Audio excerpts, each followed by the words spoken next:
Hello and welcome to Become the Teapot. I'm Iain. And so am I. And what do you get when you cross a host who reads a lot of comics with one who doesn't read many at all? A somewhat viable format for a podcast. This episode, we'll be talking about 2019's Joker, directed by Todd Phillips, and comparing it to Alan Moore and Brian Bolland's Batman, The Killing Joke. And as a little extra treat, we're also going to toss in the animated adaptation of The Killing Joke into the mix as well. It's a veritable Joker jamboree. So, put on a happy face. And don't send in any more clowns because we've got plenty enough already, thank you very much. Let's get going.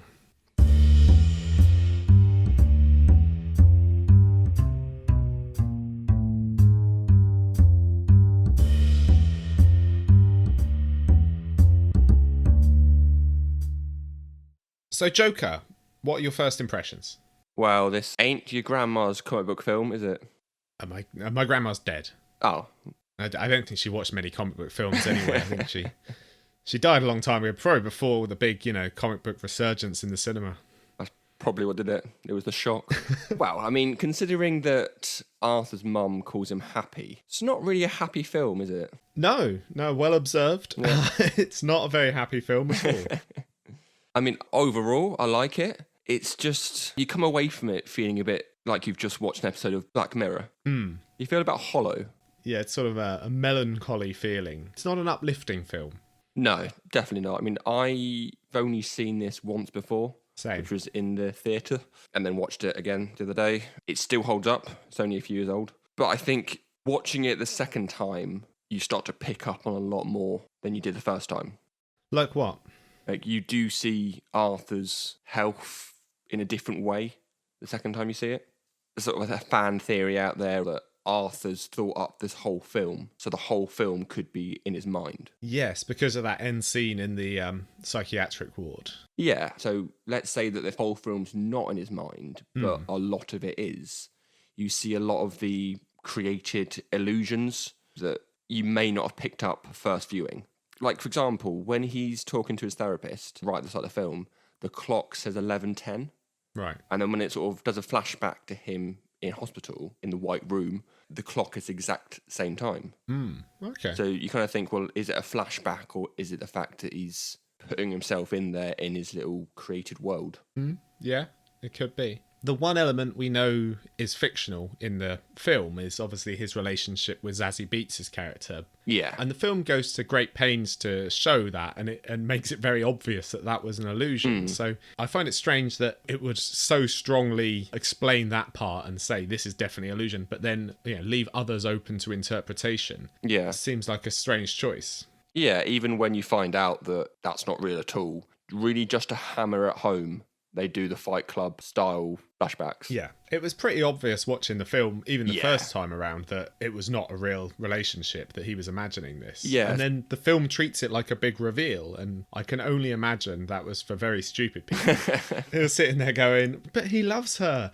Well, no, it was very obvious from all the interactions that they had together that this sort of nervous, awkward man all of a sudden was like a cool, making what he thought were funny jokes, and she was going to his shows and laughing at him. It's very much a loner's view of what a relationship would be like. This affectionate person who, is just going to be into you for no real reason, to be honest. Yeah, I don't quite get, like you said, that they've done all the focus on this part's not real. You then think, well, if that part's not real, the rest of it is real. But then there's a lot of other bits in the film where, for example, when he's watching the Murray Show towards the start, and then you think it's a flashback when he's in the audience, and then he comes down, talks to... Oh, no, I see. I thought that was an imagination as well. I didn't think that was a flashback. Yeah, no, I took that to be his dream sequence, as it were. Yeah, but yeah, I would say that Arthur idolises Murray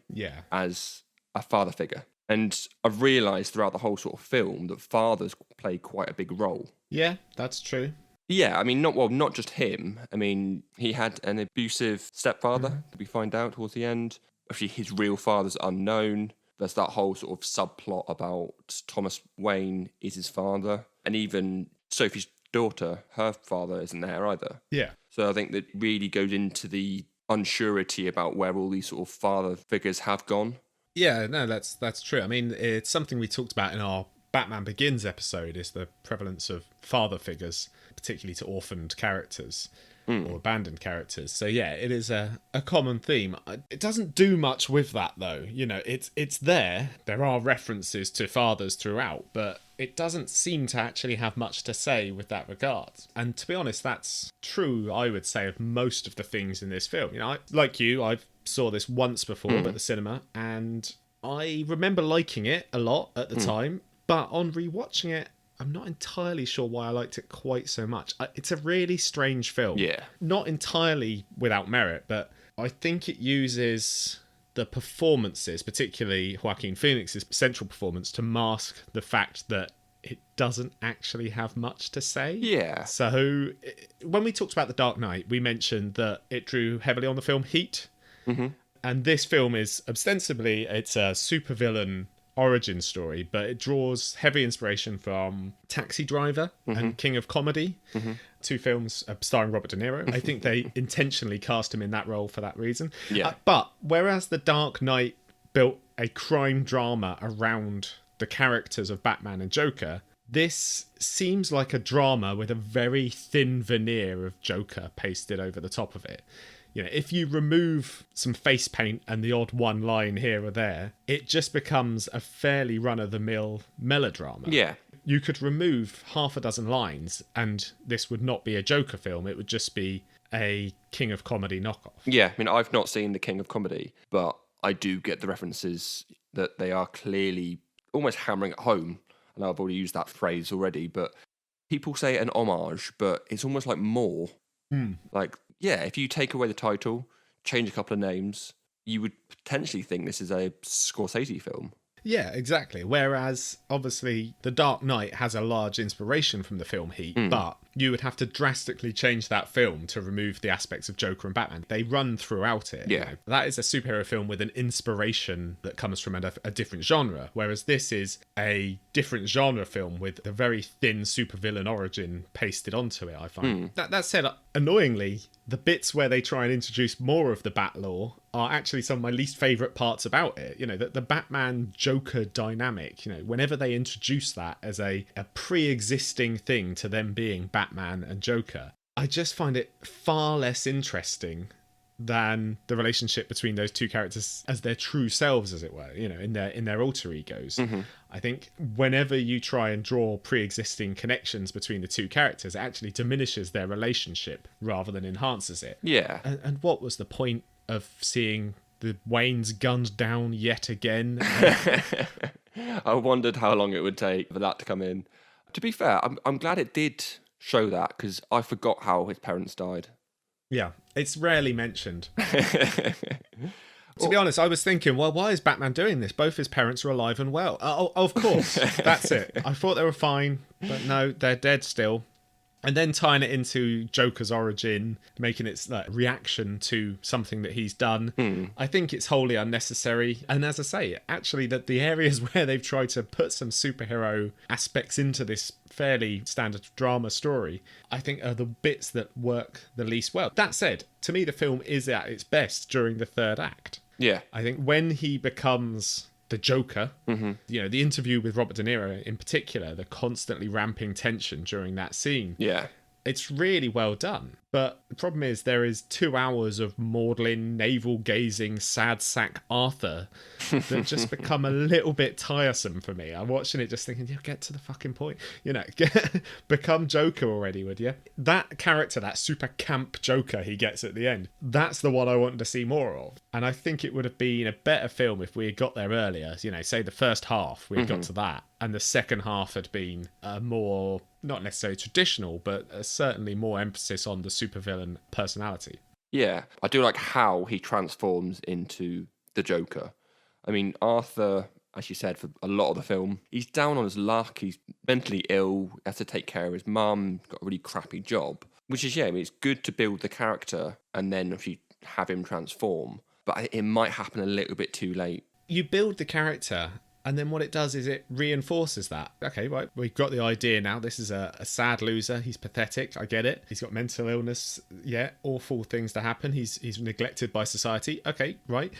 And then it reiterates it. and then it reiterates it, and then it reiterates it, and then it reiterates, and you just think, yeah, I've got the point. Can we please now get to the part of the plot that matters? And I do think Joaquin Phoenix's performance in this is excellent. The whole film hinges on that performance, and I think Phoenix plays it really well. I'm not sure what the film wants us to think about him. You know, are we supposed to like him? Are we supposed to sympathise? I get that the film might want us to understand his motives, but for me at times it comes dangerously close to justifying his actions. Yeah. And ultimately that is how the Joker becomes the hero of hundreds of dickheads on the internet. Because, you know, if you try and frame this as something glamorous, what he's doing, it becomes something dangerous. Well, you probably picked up on this because you're clever. But what I did like is the stairs, you know, the infamous stairs. When we see him going up, he's Arthur. Yeah. You know, he's down, as Locke has said. It's a struggle for him to get up there. As soon as he becomes the Joker or his persona changes, he comes down it, he's in his suit, he's dancing away, it's easy. So I do like that sort of up and down view of those stairs. And then when he is the Joker, he actually stops laughing, bar a couple of points, after he's killed those punks on the train. Yeah, it's when he stops taking his medicine. He's leaning into it more, isn't he? He doesn't try and stifle it. Yeah, the film does use imagery and symbolism quite well. But my problem is I don't really know what it's trying to say. It's the same with the fathers thing. You know, I don't understand what the film's message is. You know, what would you say the film's message was for you? Yeah, it's a bit of a hard one. I mean, well, the obvious one would be an origin story, but it's a little bit too artsy-fartsy in the nicest possible way. It doesn't really have a clear one. No, it has a lot of things thrown in, and I'm not even sure the filmmakers know. You know, there's probably a message in there somewhere about the lack of support for the mentally unwell in society, you know, and how we should be funding that and have greater care for those things. But it gets lost amongst all the we live in a society bullshit and the appropriation of modern activism, you know, the whole kill the rich being a representation of eat the rich. It just seems very both sidesy. And yeah, it shows all the mentally ill people as sort of deranged, dangerous murderers, you know, particularly. Yeah. It shows them in a prison capacity or it shows the Joker as the main character. So even that as a central motif doesn't work. So I think there's a lot thrown in here to give it some semblance of depth. But as soon as you dive a little deeper, you realise that unlike the films that it's trying to emulate, it's all quite surface level. I think the writing and the direction actually doesn't know how to frame Joaquin Phoenix's performance, which I do think is very good. I just think the material he's working with is quite surface level. You know, there's a lot of imagery and there's a lot of things thrown in there, but you pry just a little bit deeper, you think, actually, what is this film trying to say? Yeah. I mean, just sort of thinking about it now as you were sort of saying that, maybe it's trying to portray that town at this point in, you know, there's no hero to save the town. So maybe it's trying to just show how crappy this place was pre The Dark Knight. Yeah, I mean, but that can be done in 5 minutes. You Yeah. know, to show a crappy town, you just show someone getting beaten up in an alley and in the first 5 minutes of the film, which is essentially what happened with Joker. So we knew that. The problem is it tries to present itself as if it is tackling larger issues. It tries to say, oh, we're going to deal with mental illness, we're going to deal with inequality of class, rich and poor, we're going to deal with all these things, you know, but it doesn't tackle them at anything beyond a surface level, a physical level. It shows it on the screen, it shows some allusions to real world activism, but then it doesn't do anything further with it. Because ultimately, this is a supervillain origin story. So how could it? Do you think they've done all this setup, but then when it comes down to it, they've not paid it off to be chaotic? You know, to sort of make this a Joker film, the fact that the Joker's so chaotic and unpredictable, that they've put all these bits in place and then gone, actually, we're not going to pay it off because we're being crazy. Not really. No, I don't think the script and the direction are strong enough to follow through with the themes they've set up. I think they want to give the illusion of being deeper than it actually is. But in actuality, when you assess the film, it mentions a lot of things. It mentions a lot of real world, and it can be taken as an allegory for this, that, or the other. There is a lot of messages in there, but none of them are delved into deep enough to give them any merit.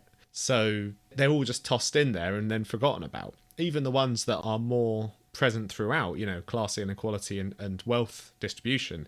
The rich trust fundees on the subway being Joker's first kill. We see a very poor character. The end result is very much a rich versus poor setup that we've seen in real life from time to time, but it doesn't do anything with it, because ultimately this is a film about a mentally unwell person that shouldn't be glorified. And I think that Joaquin Phoenix is playing that. I think he is playing this pathetic loser character, and he knows what he's doing with that. I think he's presenting that this is not a character to be liked or to be emulated in any way, but I think the film then misconstrues that. The film almost portrays it in not a glamorous light, but certainly a more central one. It doesn't help, for instance, that every character that Arthur Fleck comes up against is just a massive douchebag. So the characters that he beats up and he kills and all, the only interactions we see with them and Arthur are them being absolute dicks. So this is the film saying, hey, yeah, isn't it good if Joker kills these guys? They're dickheads. Well, why don't you make it a bit more nuanced? I understand why you want your first kill, the guys on the subway, you want it to be a desperation act, but then you want to escalate that character, make what he does more of a grey area. And I think that's why the film chickens out of showing us what happens to Zazie Beetz' character. Because obviously that's open to interpretation, what happens to her. And I think the film chickens out, the directors and the writers chicken out of showing us what actually happens to her, because it would be the one character that Joker kills that wasn't shown to be being somewhat malicious. Yeah, I mean, let's just say that he did kill her. Kill her and her daughter. And her daughter. You could show that, and it could be an act of confusion and anger. See, this is the thing. This is what they're trying to do. They are trying to make Joker more heroic. They are trying to make the central character more heroic of this story. He's a villain. And all of the characters that he comes up against, even Thomas Wayne, acts like a bit of a dickhead. He does, yeah. He really does. But, I mean, at the end of the day, Thomas Wayne, this is a strange man, has gone to his house, put his fingers in his son's mouth... And then Thomas Wayne has, I think, rightfully punched him. Yeah. But the film doesn't frame it like that. The film frames it like Thomas Wayne is in the wrong. And I think if it chickens out of showing him killing Zazie Beetz and being that chaotic or being that essentially an evil character, because they want, at some level, they want the audience to support this character. Yeah. And you shouldn't want to, because he's the Joker. Yeah, I wouldn't say that I support him, but I guess that's because I know a bit about who the character is, like as a whole, from the books and from the films. If someone had just seen this film and didn't know anything about the character, then yeah, I think you are right. They might support him, or they might feel sorry for him that, he lives in a society that doesn't care for people who are ill. Yeah, which is the whole point of the comic book, is this idea that the Joker believes that anyone can have one bad day and turn out like him. And the whole point of the comic book is, which we'll talk about in a bit, is it proves him wrong. And that's what the Dark Knight gets right, is it shows that actually, no, this is just a man who is at his core fundamentally flawed. He does things that are evil because he wants to, because it gives him a freedom to do so, not because he's down on his luck. And, give him a break because we live in a society and he's rebelling against it. And I think that's what the comic book gets right, that this film doesn't. And I think Joaquin Phoenix's performance portrays that, but the film doesn't as a whole. Yeah. But that's just my opinion. Speaking of the comics then, shall we move on to the comic book? Yeah, let's do this. Right. Okay, so we talked about this a couple of weeks ago. You've not read Batman the Killing Joke before. No. What was your first impression? Really good stuff. I was a little bit dubious, obviously with Alan Moore at the helm, but I enjoyed it. The artwork by Brian and the writing by Alan goes really well together. The artwork itself, there's so much detail in the small stuff, which I did find myself pausing like each page almost and having a look at all of the detail and in the background, all of this stuff, which I don't normally do in comics. But my thoughts of Moore aside, I enjoyed it a lot more than I thought I would.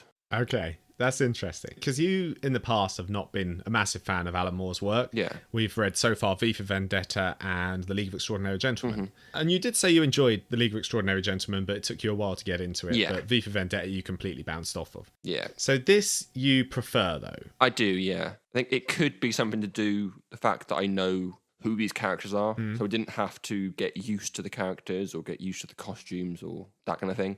I know who the Joker is. I know who Batman is and Jim Gordon. Yep. So I didn't have to go, right, who are these characters? I have to learn about them first, that kind of thing. So it's almost like I just jumped straight into the first one and thought, right, let's just crack on with it. I think that helps. Yeah. No, I mean, I'll start by saying that I really do like Brian Bolland's art in this. I think it has a real noir sensibility that works really well for these characters. I think the version we've both got is the recolored version that Brian Bolland also colored himself. Okay. So I really do like the art and the representation of that. That said, this is probably my least favourite of all of Alan Moore's works that I've read. Okay. It doesn't mean that it's the worst, but it's one that I probably derive the least enjoyment out of. Perhaps because it's so short. Yeah. And it's relatively, although within the Batman mythos and lore, it's become quite a seminal piece. It is quite a throwaway comic in general. Yeah. Very easy and quick to read. Yeah, exactly. And perhaps it might be because it's overly gritty. It's a take which I find a little bit jarring for a mainstream comic book character, especially one like, mainstream superhero character like Batman. It had a negative effect on a lot of comics going forward as other writers tried to emulate this style. Try to make everything grim and gritty and ultra dark. But generally speaking, I don't think this is his worst work, but it's one I've enjoyed the least amongst a lot of the things I've read. So, as a Batman story or Batman comic, where would you, is it up the top, down the bottom? The thing is, I've read a lot of Batman. I really like Grant Morrison's Batman take, for instance. I prefer the longer form narrative of Batman if you're going to read him.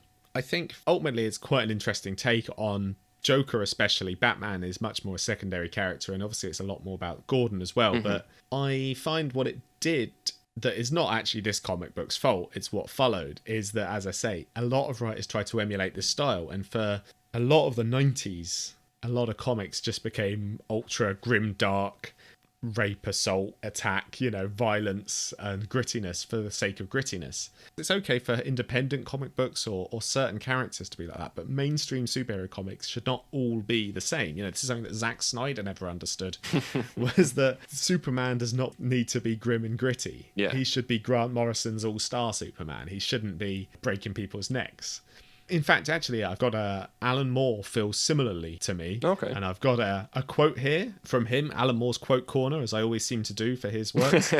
He says, "I thought it was far too violent and sexualized a treatment for a simplistic comic book character like Batman, and a regrettable misstep on my part." This is what he said about this work subsequently. So what do you make of that? So is he talking just about Batman or just every character in this arc? Well, he's talking about the work. The work, So okay. he thinks the Killing Joke, the story that he wrote, was a regrettable misstep on his part. I mean, I've made my view clear about him, that he's a grumpy old man. Maybe part of him was thinking that it's gone on to be such a famous comic that maybe the popularity of it he doesn't enjoy. I don't know. Whenever you quote him or whenever we talk about him, he doesn't seem to enjoy either his work being turned into a film or his work. I mean, he was a very influential figure within comic books for over a decade, from the 80s into the 90s. And, he is a character, if you see interviews with him, he is very well spoken. He is very upbeat and funny, actually, in a lot of his interviews. He's a big, hairy, wizard-looking fella. Yeah. But I think he's done stand-up, for instance. Wow. He's quite a funny guy, and a lot of the stuff he says is jovial, but he's also quite frank with a lot of his views. So when you watch interviews with him, I think it does come across better than it does in a lot of the quotes. You see these one-liners or these bits from him, and people get the impression that he is this sort of anti-comic books guy, but he's not. I think it may have been his daughter, I can't remember who exactly, someone came out in his defense and said, look, he loves comic books. He grew up on comic books. There's a reason he wanted to write them. But basically, the industry did screw him over quite a lot, especially with regards to creative rights and royalties. And obviously, he is not a fan of his work being turned into films. He believes that he has written this because he's written prose novels, books. So he believes that he creates something in a medium that best suits that work. So he creates a comic book and he does it in a comic book format because he believes that is the best way to tell that story. Yeah. which is why I think when his comic book works are turned into films, he's like, well, I didn't write a film. I didn't set out for this to be a film. I wrote a comic book, and if someone's interested, just read the comic book. Yeah, no, you got a point. So I always feel that he comes off a little bit badly, and very much an impression of him that he is, like you say, a grumpy old man. But whenever I see interviews with him, he's always very frank and very open and very happy to talk about a lot of these things. And he's quite funny as well. So I think he's sometimes done a disservice with regards to that. But as I say, in this regard, he feels that Batman is too simplistic a mainstream superhero character for such a violent and sexualized take as we get here. Yeah. Well, I mean, there's no doubt what the Joker does in this story is horrific. I mean, first of all, he paralyzes Barbara. Yeah. Which goes on to become Oracle, is that right? She does, and there is some implication that he potentially rapes her, but we certainly know that he photographs her naked. Yeah, and then shows that to her dad. Yeah. Which is just grim. It is, yeah. I mean, Gordon is also stripped naked, and there's no interpretation that he rapes him. So that is one interpretation of this in the story, but it's not one that is spelled out. I mean, with that in mind, we talked in our Dark Knight episode about the idea of women in refrigerators or fridging female characters. Mm-hmm. You know, where a female character is killed or otherwise seriously injured in order to provide motivation for a male protagonist. Yeah. So with that in mind, what do you make of what happened to Barbara Gordon in this comic? Well, yeah. Effectively, he's just done harm to her. Doesn't matter what he's done, but he's done harm to her. And it's used as a plot device to get Batman to show up. We don't spend a lot of time on her, you know, focusing on her as a character or the recovery. Yeah. It's literally just, there you go, done, bang, move on. Yeah, now I think it's a definite example of fridging within comic books. It's purely here as a motivation for not just Batman, but also Jim Gordon.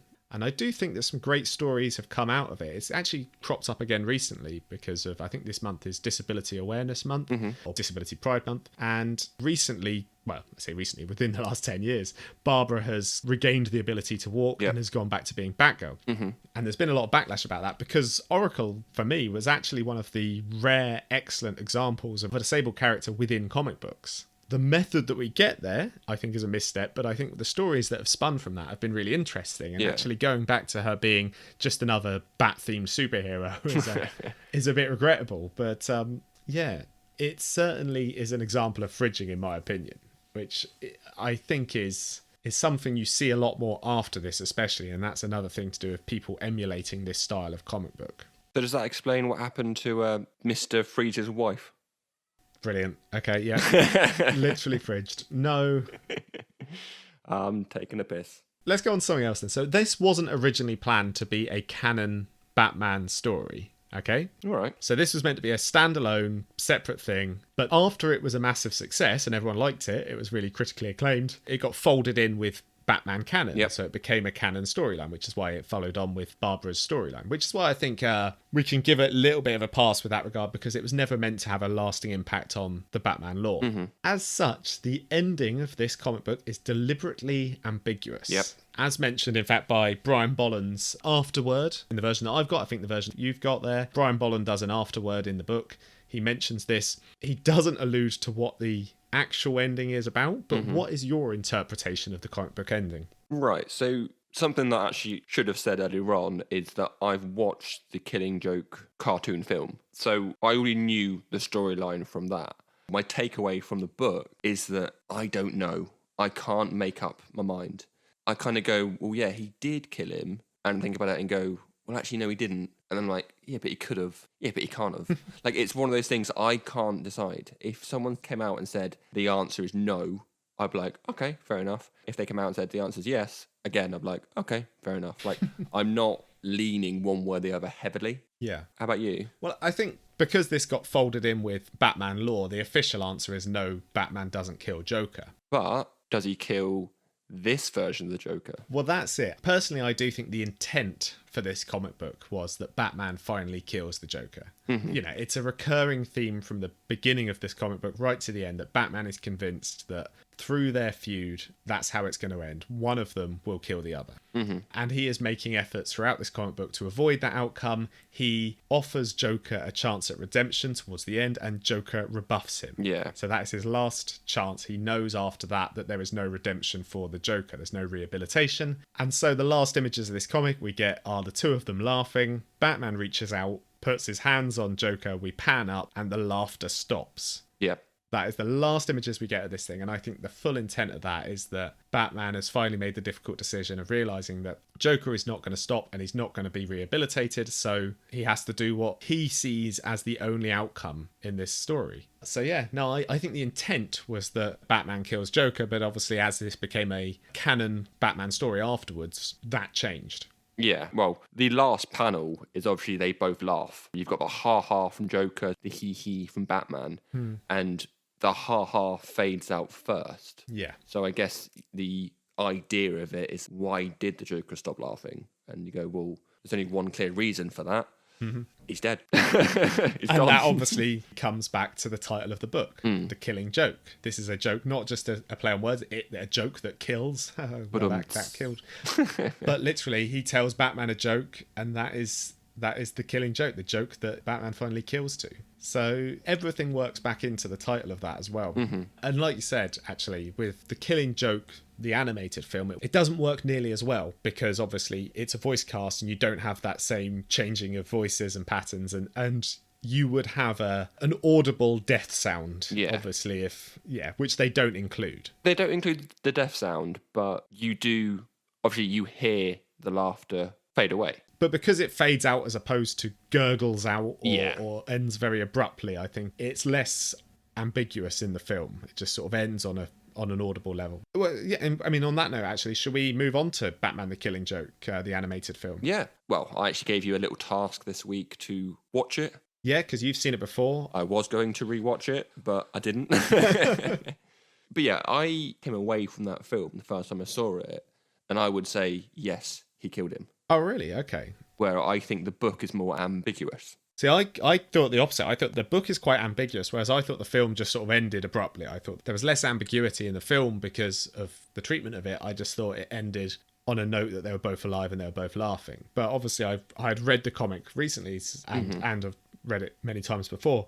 So I thought the ambiguity was greater in the comic book. I mean, like you say, you set me the task of watching this. You've seen it before. I've got to say, I don't blame you for not wanting to watch it again. It is pointless. It is absolutely pointless, this film. It is half an hour of edgelord fan fiction and strange juvenile preoccupation with telling us how both Batman and the Joker are totally good at the sex. And then that's followed by a stale retelling of the comic, only with worse art, which is one of the things we both liked about the comic book. They changed the art style for the film. It doesn't enhance or alter the experience in any meaningful way. And the additions that they do make are completely superfluous to the rest of the story.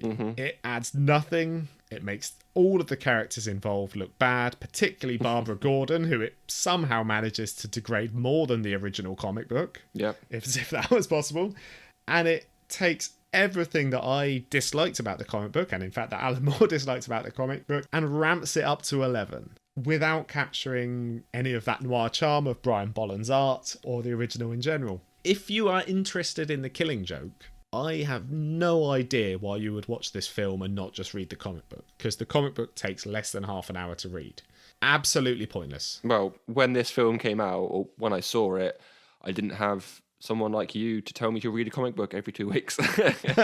Well, now you do, and this is why. Yeah. This film in particular is why. Well, so let's break this down then, because the main piece of the animated film is 60 minutes long, maybe not even that. It's like 66 minutes long in total or something. And then they've whacked on a half an hour sort of... Oh, no, that's the whole thing. The whole film is about 70 minutes long. Oh, okay. And it's literally half an hour of Barbara dicking Batman thing. And then a retelling of The Killing Joke, only with a couple of random bits thrown in. So in the comic books, there's a scene where Batman goes to interview some prostitutes. And it's just one panel, doesn't show any dialogue. In the film, it shows it, and they're like talking to Batman, being like, yeah, the Joker always comes around here after he gets out of prison. Yeah, we always have fun with it. And it's like, what? We don't need to know this. Well, you've you've almost answered the question without me asking it. Sorry. But no, that's all right. The question was, if you take out that first stupid little bit of story and just go straight into the Killing Joke, would you enjoy it? But the answer's no, because of what you've just said. Well, it would be a half-an-hour film, which would actually be an episode of a TV programme. And as I say, it is only a worse retelling than the comic book, so I don't see the point of it. The voice cast is good. Yeah. That's the one thing I will say about this, is it's got a very good voice cast. But other than that, it is just absolutely pointless. Well, should we move on to something that you also think is pointless? Sounds good. Yeah, absolutely. Go for it.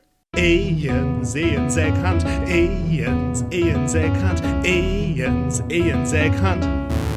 I'm not yoking you. So, I don't suppose you happen to catch Arthur's therapist's name? No, I did not. Her name was Deborah Kane. Oh, I see. Which I'm assuming there has to be a little nod to the co-creator, Bob Kane. Yeah, it could be. There you go. Thanks. That's it. That's the Easter eggs for this week. Thanks, everyone. Thanks, bye. Well, I think a few of these may be quite well known because actually everyone jumps down a DC film and goes, right, let's find all the eggs. The comedy club that he goes to is called Pogo's, which is named after a serial killer clown from the 70s. Nice little one. Arthur's dressing room is 404, which is actually the first issue of the Batman Year One run. Oh, okay.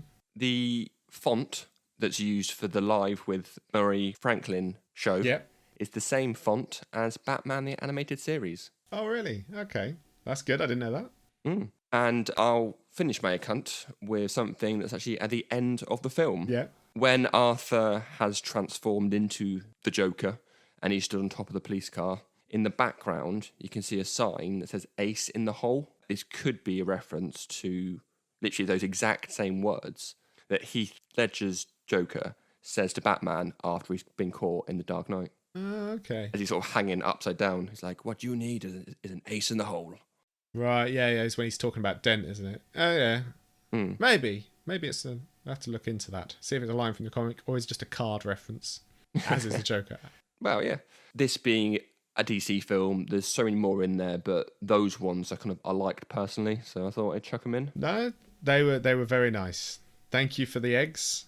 They tasted all right. They tasted kind of funny.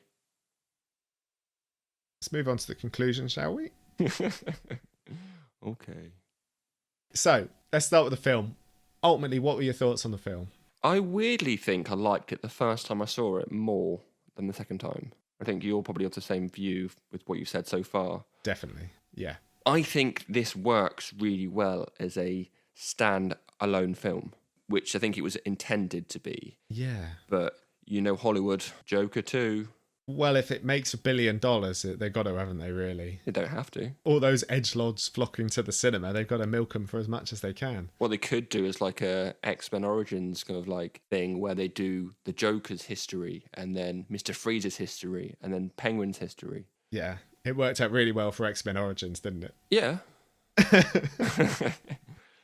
But yeah, overall, enjoyed the film. It's unusual. It's an unusual take, which I do quite like that. Your views then on the film? Ultimately, Joker is a villain. He's a homicidal narcissist, and we should either fear or pity this kind of toxic character. Yeah. We should not want to emulate him. I think Joaquin Phoenix captures that pathetic desperation in his performance, but the film fails to frame it in the correct light, and it comes across as a justification for his shitty behaviour and his shitty personality, as opposed to being an exploration or a condemnation of it. So for me, that's the film's biggest failing. And when you have a character-focused film like this, it's a pretty critical one. That said, I don't think it's enough to write the film off entirely. It's still worth a watch. I definitely enjoyed it the first time more than the second time. But the more we learn about the Joker, as with every other kind of media, the less interesting he becomes. Yeah. He is more interesting as a blank slate and a foil and a force of chaos. What about the comic? Well, literally what you've just said leads me into my views of the comic and the character. Because in the comic, he does say, if I'm going to have a past, I prefer it to be multiple choice. Yeah. So when you make an origin story, be it comic or film, I kind of don't want them to, in a weird way. I enjoyed this comic a lot. I kind of now wish that I'd read it before watching the animated film, because I knew the plot, and I think I would have enjoyed it more if I learnt the plot from the book first and then gone away and watched the animated film. Yeah. I think I said this already. If you're a fan of more or not, I would recommend the book. Yeah, no, I think it's a very important work within Batman and Joker's lore, so I would recommend it to fans of those things. I think it's got a whole bunch of other problems, and I agree with Moore that I think it is a bit of a misstep, the violence and sexual take on a character like Batman, a mainstream superhero, but again, it's not wholly without merit. The worst thing to come from this is not the comic itself, but the fact that it inspired a lot of writers to emulate it afterwards. We'll get to this in a few weeks' time when we cover Watchmen, but whilst Moore's other works have similar themes, they're explored in greater depth, and they're more intrinsic to the plot line he's telling. So I feel that they serve a greater purpose. Here, because of the length and the fact that it's a Batman comic, it just felt a bit out of place and a bit gratuitous.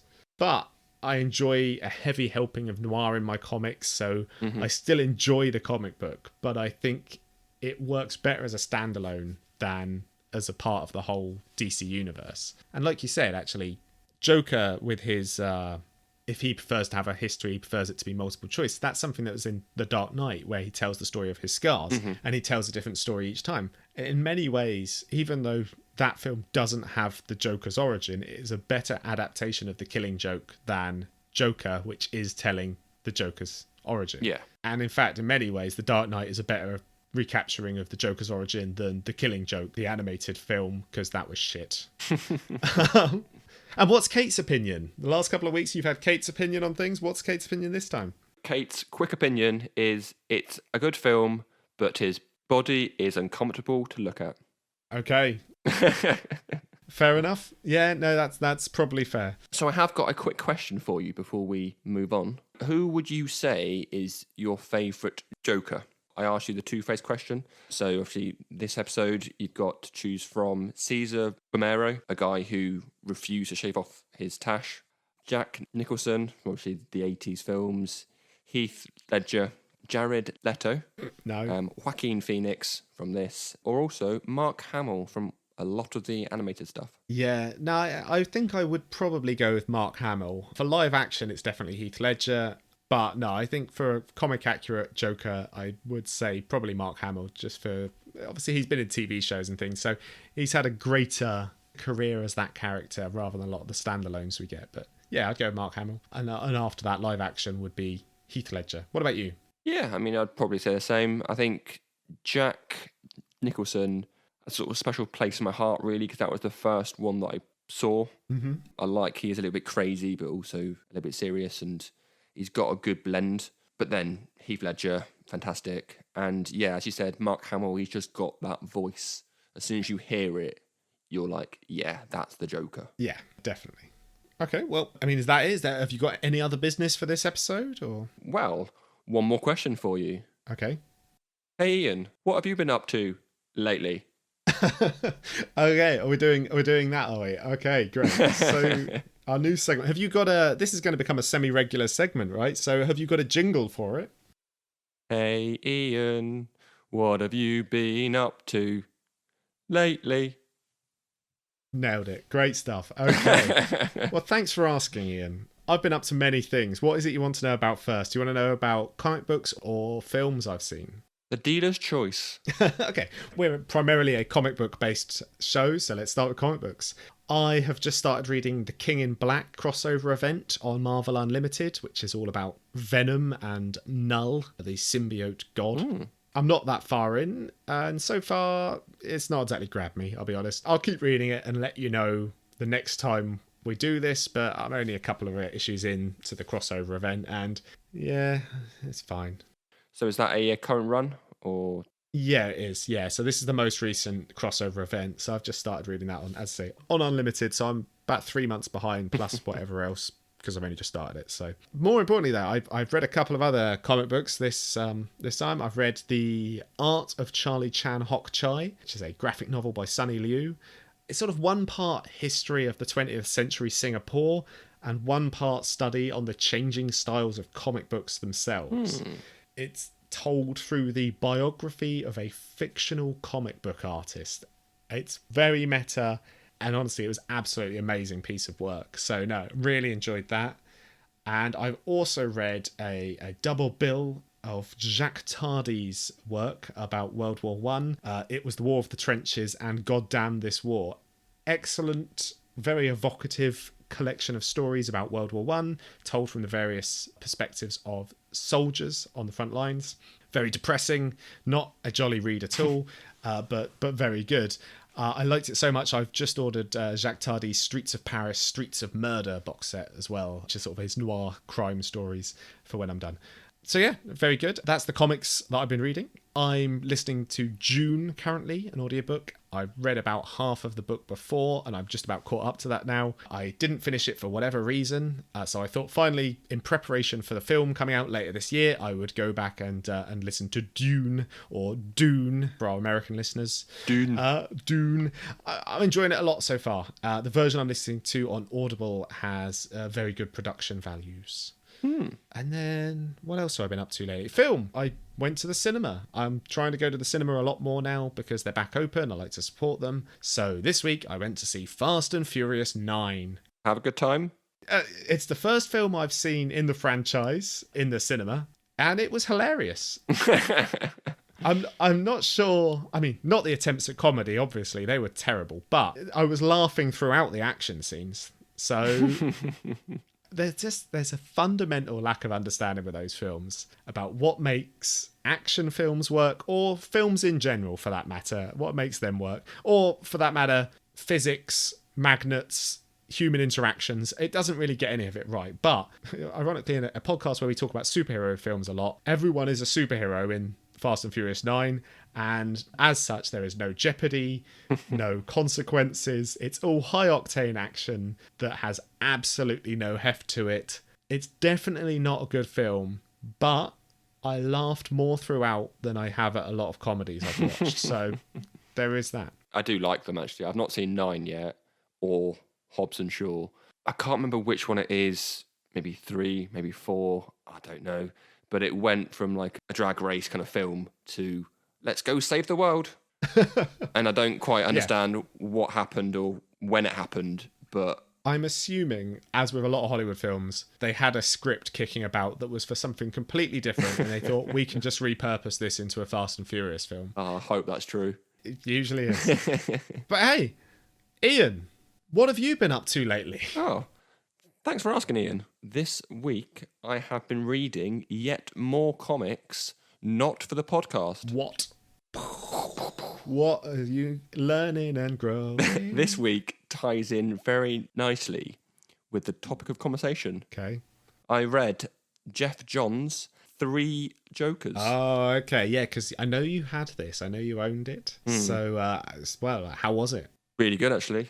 I actually knew we were going to read Alan Moore. Mm-hmm. So I thought, well, what I'll also do is I'll read one of my favourite writers, Jeff Johns' stuff. Yeah. I've actually only realised that he's one of my favourites from the podcast. So if one good thing has come out of this podcast, I now know that I like Jeff Johns' work. It's as good as can be hoped for, I suppose. And it's not spending more time with you. But yeah, have you picked them up before? I've not read them. No. Not right. I'm not going to say too much then, but the idea behind it is that you've got 3 Jokers, hence the title, and it sort of explains them all and works in other comics really well as a tie-in. Like, this won't be a spoiler, but literally the first couple of pages, Alfred's trying to help out Bruce. He got stabbed by Penguin's umbrella. Right. And as he's doing that, it shows you like a scratch on his back, and it will show you how he got that from Catwoman. It will show him like the scars on his back from when Bane broke his back. Mm-hmm. So within the first literally 2-3 pages, you see a history very, very quickly that's sort of there.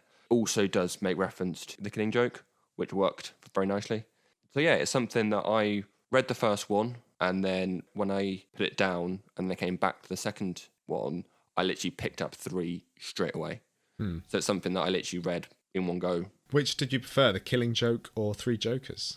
I think the Three Jokers, Ah, okay. because, as I said, it works in a lot of lore from elsewhere, and it tied this week up quite nicely. Hmm. So yeah, I mean, I might have a little skim through now that I've read The Killing Joke, just to see if I can get any more nods to the previous work. So yeah, I've read The Killing Joke, and I've read 3 other comics this Wow. week. So I've been a busy bee. Yeah, that is amazing. Yeah, no, that is 3 more comics than usual. So, But yeah, also, me and Kate watched a film called Dead Man's Shoes. oh yeah, yeah. It's not a comic book film. It's not. It's a film by Shane Meadows. Did This Is England. Again, I'm not going to spoil too much because I think it's a film you need to watch. It's not a very happy film. It's not. But I'd say if you enjoyed The Joker, you're going to enjoy this film. Yeah. The premise, this guy comes back from the army or the navy and he goes to sort of seek out people who have picked on his brother in the last sort of few years or when his brother was a kid. That's pretty much all I would say to not spoil it. Yeah. No, it's an excellent film. I really do like Dead Man's Shoes. I would heartily recommend it as well. Oh, well, look at that. We've come to a natural conclusion. That's an agreement of something. No, excellent. No, so is that all that you've been up to lately? Good stuff. Then. Yep. If you That's about it, really. nodding on microphone generally doesn't. Nod. Well, that's all for this week then. Thank you all for joining us, and we will be back in 2 weeks' time with more Become the Teapot. Bye for now. That's all from us. If you enjoyed Batman the Killing Joke, then why not pick up some of Alan Moore's other works? We already have episodes on both The League of Extraordinary Gentlemen and V for Vendetta, and we're due to cover his most notable work, Watchmen, in just a few weeks' time. For more from the Joker, you should check out The Man Who Laughs, Death in the Family, or Arkham Asylum, A Serious House on Serious Earth. Or 3 Jokers, apparently. As always, you can get in touch by emailing becometheteapot@hotmail.com or tweet us at becometheteapod. You can also find us on YouTube, Facebook and Instagram, and don't forget to subscribe on your preferred listening platform. We're leaving Alan Moore behind as we move from a writer who shuns Hollywood adaptations of his work to one who eagerly anticipates them with open arms and outstretched palm. Next episode, we'll be covering yet another film based on the works of Mark Millar, and this time, it promises to kick ass.